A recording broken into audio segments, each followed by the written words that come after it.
for life.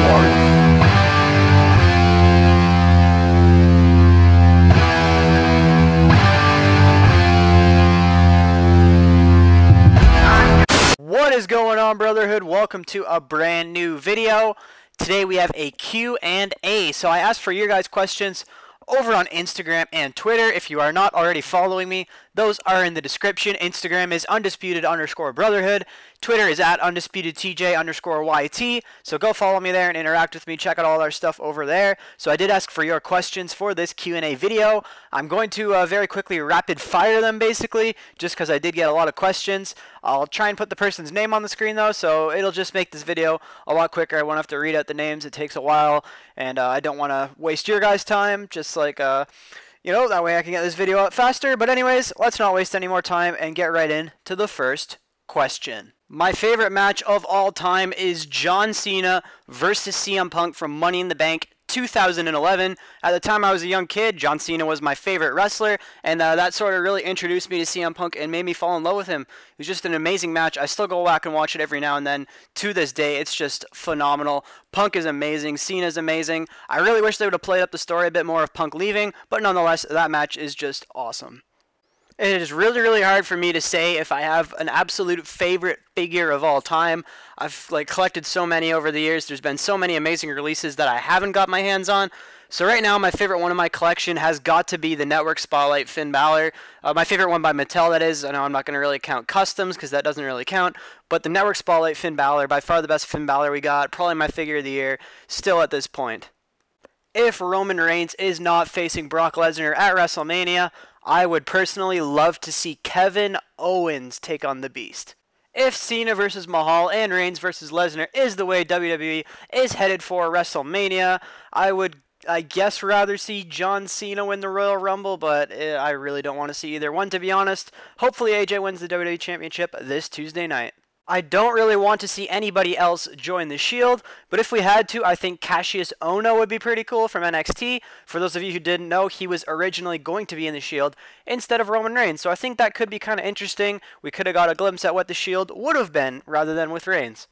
My dream match for WrestleMania 34, I'll go with something a bit different. Everyone always likes to say Shinsuke Nakamura, AJ Styles. I'm going to say John Cena and The Undertaker. That'd be really cool if The Undertaker could sort of come out of retirement. I know he hasn't officially retired yet, but I would love to see this match. Have it be Undertaker's last match. Have it be Cena's last match for all I care. That would just be amazing.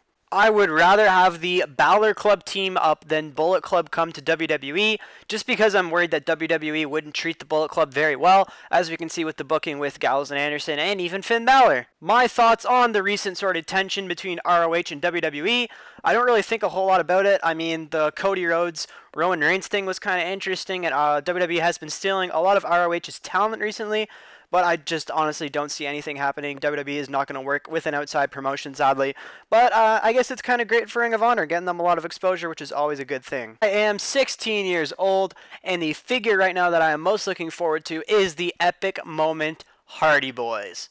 Jinder Mahal is such a pain in the ass and bringing down WWE as their quote-unquote champion right now, because Vince McMahon for some reason thinks that we need to expand to the Indian market when really we need to expand to somewhere where like Bulgaria and get us a believable champion like Rusev.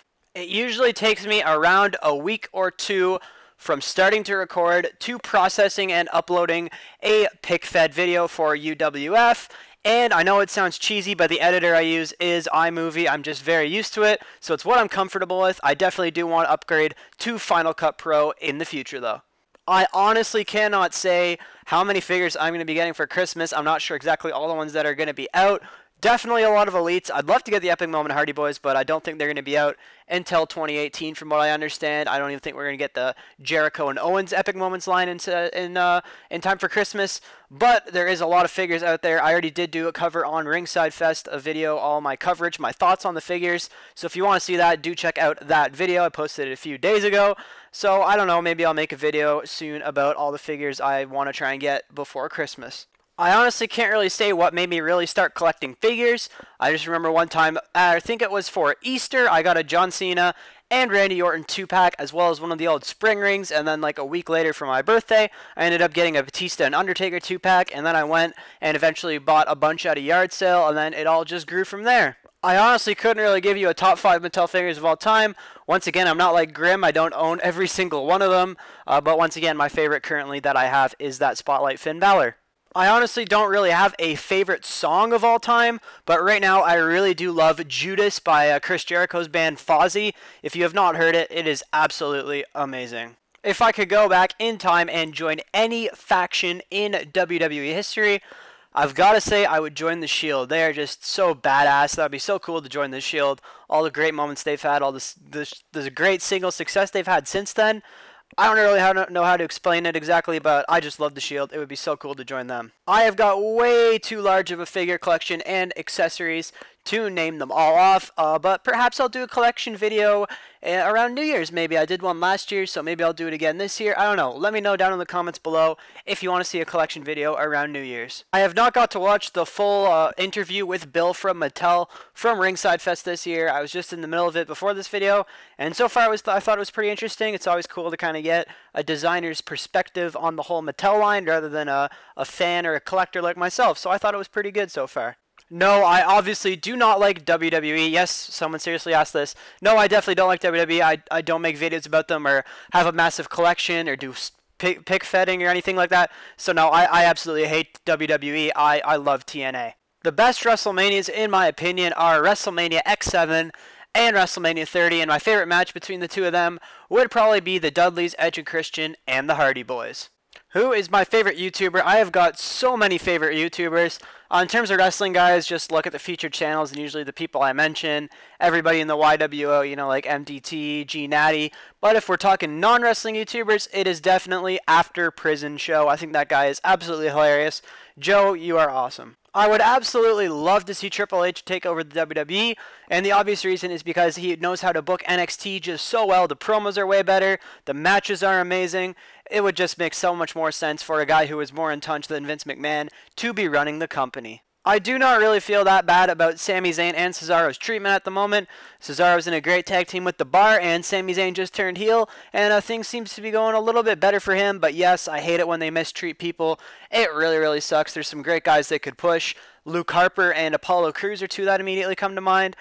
So yeah, I don't really like that, but I'm really happy for Zayn and Cesaro at the moment. There are a lot of struggles with being a collector in Canada. The first big thing is our retail absolutely sucks. We still have Elite Series 39, which is just a joke. And the second big thing is import prices on figures and sort of the dollar exchange.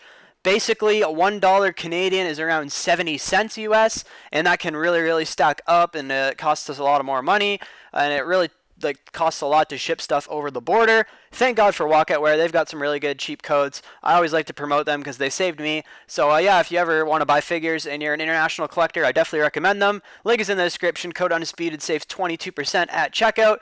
Their shipping is usually around $5.99 to Canada, which is really amazing. Definitely a lifesaver for me. Two figures I don't have that I really, really want would be the new Then Now Forever Seth Rollins and the Network Spotlight AJ Styles. I personally have a lot of favorite foods. I really, really like food, but I think my favorite is probably ice cream. If I could go back in time to see any pay-per-view live, it would be WrestleMania 30, just to see the streak end and Daniel Bryan's big moment. That would be absolutely awesome. If WWE did their own version of Wargames on the main roster, I feel like a cool group of superstars to be in that match would be the New Day, the Balor Club, and the Shield. If I were in charge of 205 Live, the first thing I would do to make it better is put it at Full Sail University, like NXT every week. That way we have a hardcore fan base that cares about it. Another thing I would do is I would take that belt off Enzo Amore and put it on someone like Cedric Alexander. I don't really have any way of knowing if Kenny Omega will come to WWE, but right now with the whole cease and desist thing and the fact that he is signed to New Japan until January, I don't think it's going to be happening. And to be honest, when his contract expires, I think he'll probably re-sign for at least another year. If I were to bring back one pay-per-view from the past, I would bring back King of the Ring. I feel like the last one wasn't really that good and that they could have done it better. Maybe the winner gets a title shot or something like that. But I think that would be really, really cool. I think a lot of the mid-card talent could definitely benefit from bringing back King of the Ring. AJ Styles should 1,000 times be champion rather than Jinder Mahal. those are all the questions you guys have left for me. Thank you all very much to everyone who left a question for this video. Make sure you check us out on Twitter and Instagram in the description so you don't miss out on any future Q&As. Anyways, if you did enjoy this video, I'd appreciate it if you like this video, comment down below, and subscribe. And I will see you guys in the next one.